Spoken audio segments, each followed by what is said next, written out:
ask. Of course. Well, first, about the rent. I realise I didn't check what it included. Yes, that's important. It includes most things. We don't have to pay extra for heating, for example, just for the telephone, which is fair enough, I suppose. Local taxes are part of the rent, so that's not a worry. That's fine. Then I remember I should have sent my letter of reference to the landlord by now, but I haven't got his address. Yes, you should get that off right away. Address it to Mr. Crawley. He's at 14 King Street. Is that in Exford? Yes. And then you'll need to put the postcode, of course. It's AP12 7QT. Got that, thanks. I also realise I don't know exactly what the house has in the way of equipment. Is there a microwave, for example? There isn't. None of us feels the need. Oh, fine. I'm sure I can do without one too. What about a hairdryer? Maybe you should bring one, if you need one. I'll buy one, yes. And TV? Oh, yes. We've got two, in fact. Was there anything else? I just wondered if there were any rules. Not really. We share the cleaning, things like that. We do have to be careful about loud music. Yes. So we've agreed that there shouldn't be any loud music after 9, and that we don't play music at all in the living room after 10. Up to 11 in your own room's okay, as long as it's not too noisy. That sounds good. And is there somewhere safe I can keep my bike? That's difficult. To be honest, lots do get stolen round here. We haven't got a garage, so we tend to park ours in the garden so that they're hidden from the street. OK. Now, I hope you like cooking. Yes, I do. Do you all have shared meals? Not very often, actually, but when the weather's good in the summer, we like to have a barbecue together, which we do each Wednesday. We tend to go out at weekends. Sounds fun. Before you hear the rest of the conversation, you have some time to look at questions 8 to 10.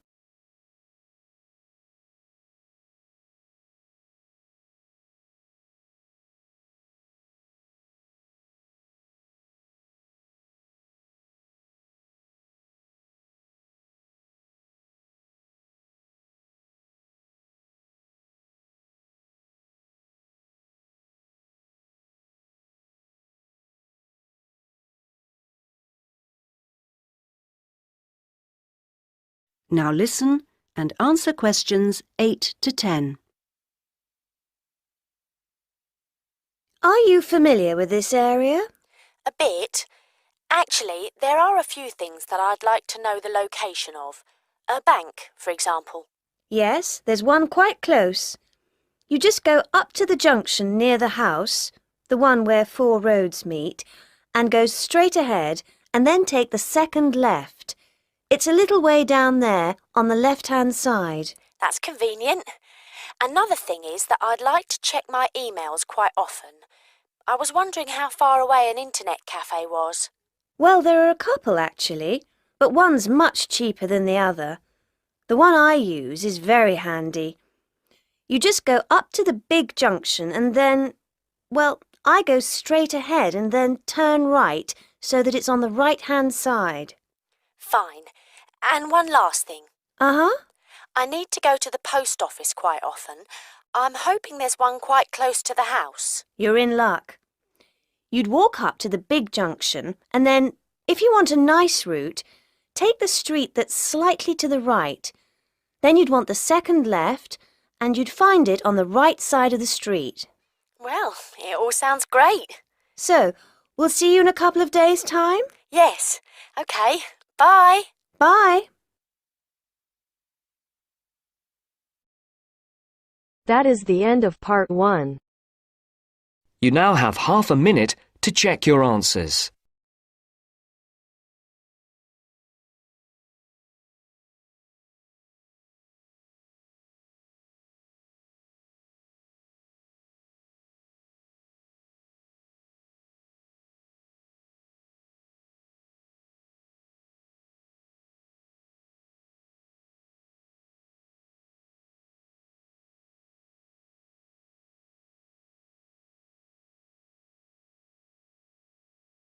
Now turns to Part 2. Part 2. You'll hear two teachers discussing a school trip. First, you have some time to look at questions 11 to 16.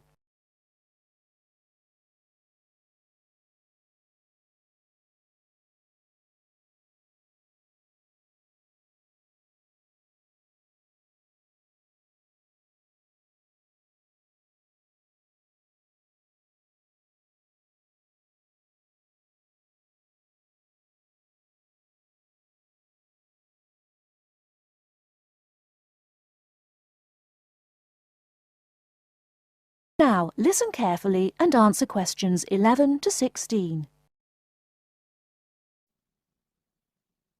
Oh, there you are, Paul. Do you have a few minutes? Can we think about this year's school trip? Hi, Jean. Yes, of course. Have you got any ideas?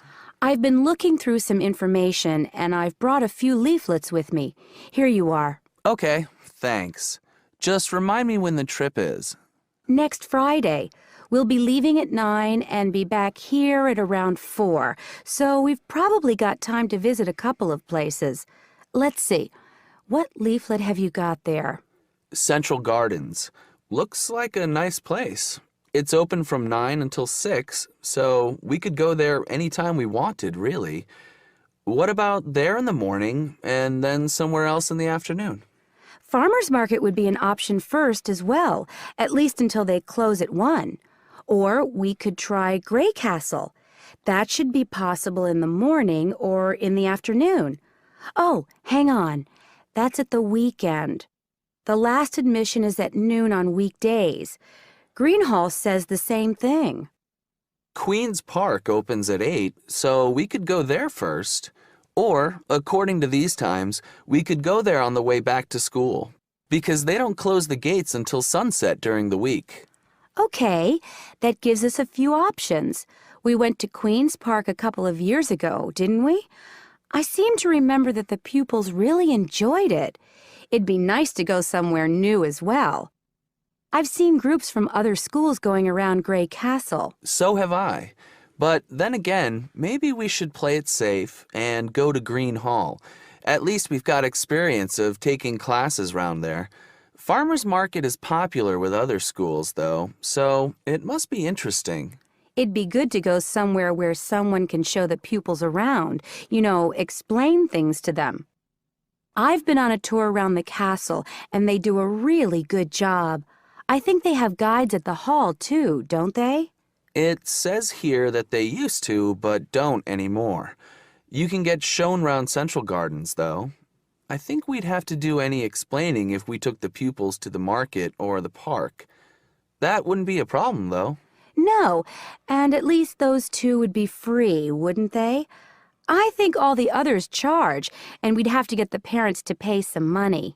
I'm sure they wouldn't mind paying if it was a small amount. Let me check the leaflets. There's a special price for large groups at Grey Castle. Oh, but you can get into Central Gardens for nothing. Right. Oh, I've just thought of something. We wouldn't need to book anything if we were going to Queen's Park, but what about the other places? Central Gardens say you need to let them know if there are more than 10 people in your group, which would include us. The same at Grey Castle.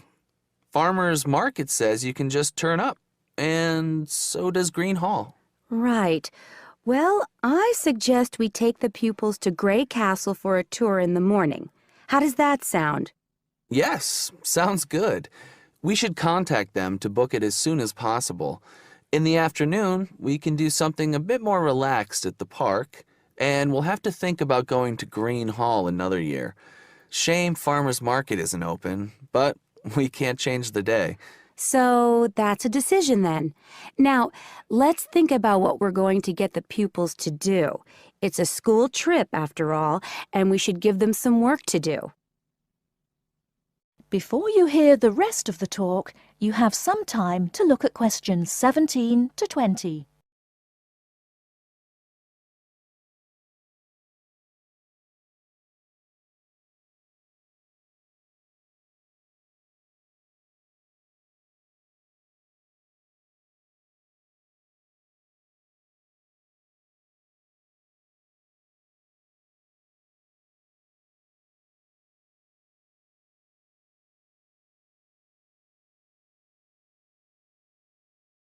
Now listen and answer questions 17 to 20. I think they should know something about the place before they go. That way they know what they're looking at, and they'll be able to write about it better when they get back. I'll put some information together to look at home and give them copies after the next lesson. Good idea. I'll write something for them to do as they're going round the place. We did a quiz last year, and that worked really well. I'll do the same kind of thing this time. Okay. Now, what about the travel arrangements? How are we getting there? What do you think? I remember one year Mrs. Jackson took her group by bus, and that was a complete nightmare. It's quite a long way, isn't it? We could hire a coach for the day, which is what we usually do, or there's the train. It's rush hour, though, isn't it? So it'll be really crowded. And it'll be more convenient for the rest of the day if we've got our own transport. Yes, we'll do that then. Anything else? Oh, we need to let the parents know what's happening. We could ask the office to call everyone. It would take too long with so many.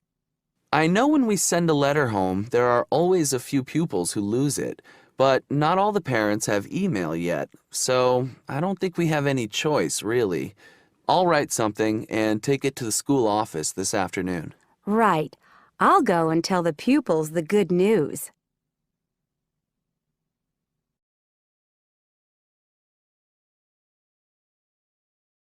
That is the end of part 2. You now have half a minute to check your answers.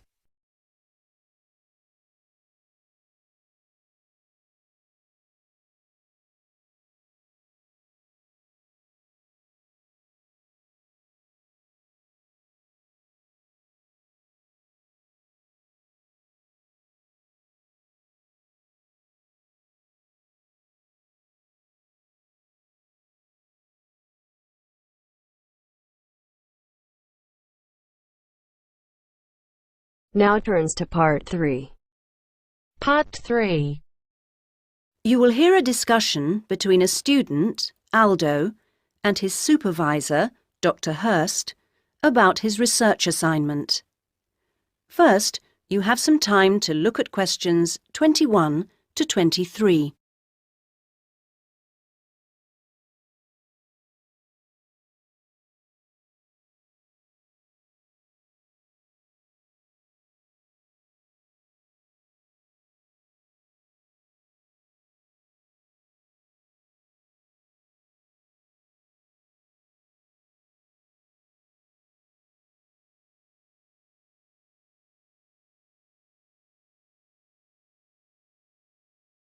Now listen to the first part of the conversation and answer questions 21 to 23. So, Aldo, how's it going so far with your assignment? Not too bad. You're looking at the community round here. That's right. How people perceive the community they are in.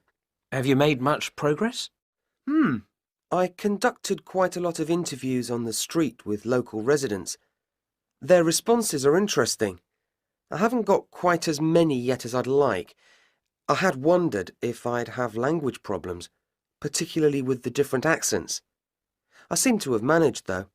Having to work in the open has made it harder, and with the cold weather there's been recently, people don't necessarily want to stop and talk like they do if it's nice and sunny. That's something I've had to deal with. Of course, some people are too busy to stop and talk, but that's okay. I see. So, have you formed a good overall picture of how people view the community? To an extent. I've certainly talked to plenty of older people. I guess they may have more time to talk. I still don't really have enough young mothers, though. I've managed to get enough older mothers and children through the schools. That's something I had been worried about. Well, that shouldn't be too hard. Now, how are you going to deal with all the data you've collected? That's the difficult part. I guess I need to run some analyses, but I'm rather unclear about what methods to use. You've told me you're confident about using computers, so you just need some input on choosing programs. You should attend a statistics seminar. They're held every Friday after the methodology seminars in room 105. That should help you to select an approach. Oh, good. I'll do that. Now you have some time to look at questions 24 to 30.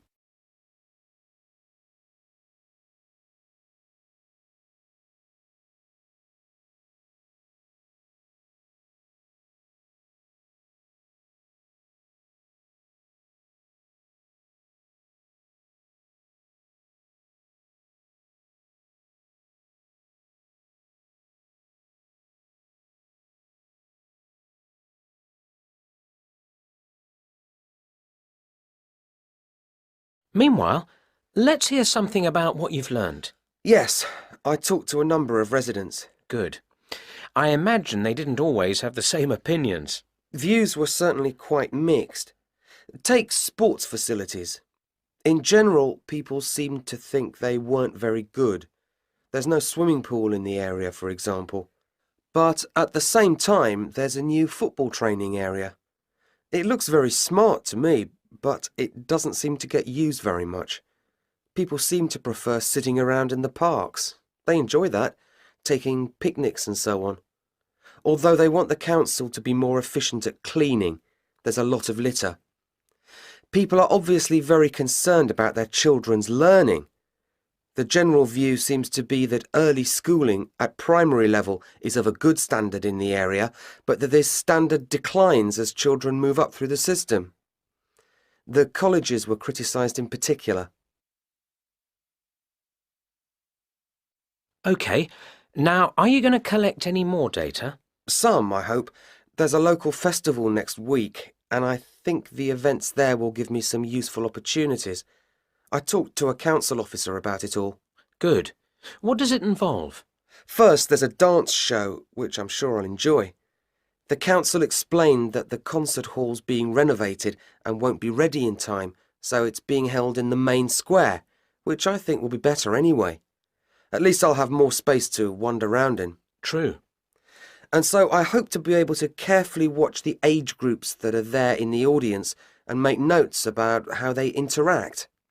So that's one event. Then the following day there's another interesting event which I look forward to going along to, and that's a cookery competition. Oh yes, interesting. I think so. Yes, that one's being organised in the town hall, which has a big space apparently. With food and cooking from all the different people in the area, the council officer told me that it'll be a good chance to find out about the different cultures that make up the community. Sounds promising. Then there's one more event I'd like to go along to. The council officer promised me that the courses fair will be interesting. It's going to be in the Langtree Theatre, and the officer said lots of teachers will be there. I've already talked to plenty of them, but he advised me to put some questions to the head of education, who will also be there. That's all very useful. OK, I suggest you come back next week. That is the end of part 3. You now have half a minute to check your answers.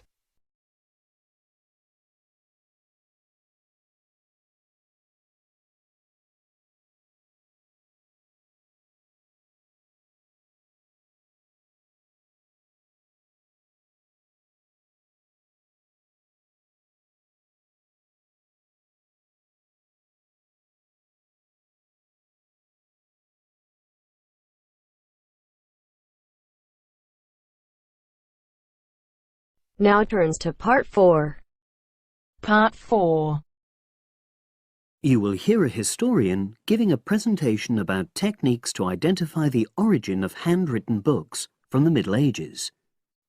First, you have some time to look at questions 31 to 40.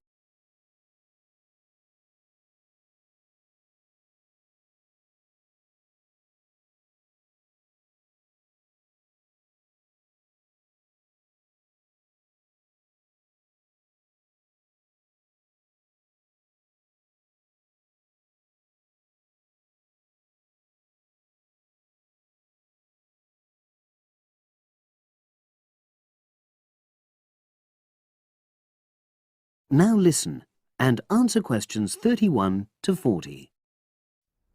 My presentation today is on how the science of genetics is being used to shed light on the origin of manuscripts, anything written by hand, produced in the medieval period, that is, the period between the 5th and 15th centuries AD. As many of you know, thousands of medieval handwritten books still exist today. Some of them have a clear provenance, that is, we know exactly where and when they were written. But the origin of many manuscripts has been a complete mystery, that is, until 2009, when geneticists started using DNA testing to shed light on their origins. But before looking at the new research, I need to explain something about the way the manuscripts were produced, particularly what they were written on. Virtually all were written on treated animal skins, and there were essentially two types. The first was parchment, which is made of sheepskin. It has the quality of being very white, but also being thin. It has a naturally greasy surface, which meant it was hard to erase writing from it. This made it much sought after for court documents in medieval times. The second type is vellum, which is calfskin. This was most often used for any very high-status documents because it provided the best writing surface, so scribes could achieve lettering of high quality. So, once the animal hides had been chosen, they had to be prepared. Where the right materials were on hand, the skins were put into large barrels or vats of lime, where they were agitated or stirred frequently. But if lime wasn't available, then the hides were buried. Both these techniques were designed to cause the hair to slough off and the skins to become gelatinous and therefore more flexible. The next stage was to put the hides on stretcher frames and pull them very tight. While on the frame, they were scraped with a moon-shaped knife in order to create a uniform thickness. For parchment, that was the end of the process. But for vellum, there was an additional stage, where it was bleached in order to achieve the desired color.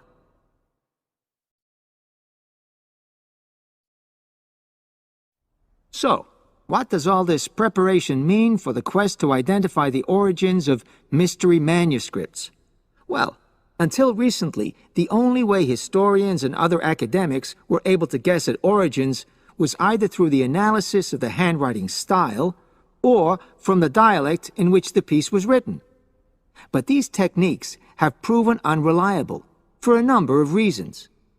It was thus decided to try to look at the problem from a different angle, to start from what is known, that is, the small number of manuscripts whose origins we do already know.